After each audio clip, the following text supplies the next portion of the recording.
In a parallel universe, hidden behind the thin veil of reality, there existed a race of beings known as the Nifelim. They resembled the demons of human legends, but their abilities and knowledge exceeded all imagination. The Nifelim developed their civilization by combining magic and technology, creating what they called technomagic. This race had one ambitious goal: to penetrate other worlds, including ours, to collect human souls.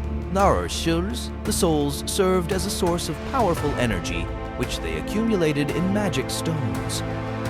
These stones were used to power their portal technologies and other techno-magical devices. Exodus was one of the most skilled scouts among the Nifelim. He was tasked with penetrating our world, studying it, and collecting as many souls as possible. He knew that creating a portal to our world required a significant amount of energy, so each of his visits had to be carefully planned. One day, under the cover of the night sky, Exodus activated his techno-magic device. His eyes glowed with blue fire as he recited ancient incantations.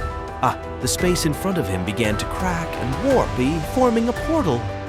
After expending a significant amount of energy, he stepped forward and found himself in our world, in an abandoned warehouse on the outskirts of a provincial town. Exodus quickly adapted to the new environment. Using his magical powers, he turned into an ordinary man who could blend in with the crowd. His goal was to find weak and vulnerable people to accumulate their souls. It took him several days to identify his first victims. When late into the night, Exodus found his first target, a man named John, who was drinking in the corner. John had a hard life and was desperate. Exodus approached him, offering help and compassion. Gradually, after gaining John's trust, he led him to an abandoned warehouse. In the darkness of the warehouse, where no one could see them, Exodus revealed his true nature. He used his magical powers to rip out John's soul and then placed it in a magic stone. The stone shone with a bright light, filling with energy. John fell to the floor, lifeless, and the Nephilim demon felt a surge of power. This continued for several more weeks. Exodus collected souls, each of which increased his power and brought him closer to completing his mission. But over time, people began to notice strange disappearances, and the police began to investigate these cases more actively. Nifelim realized that he would have to be more careful. A group of paranormal investigators led by Professor Larry Caldwell got on his trail.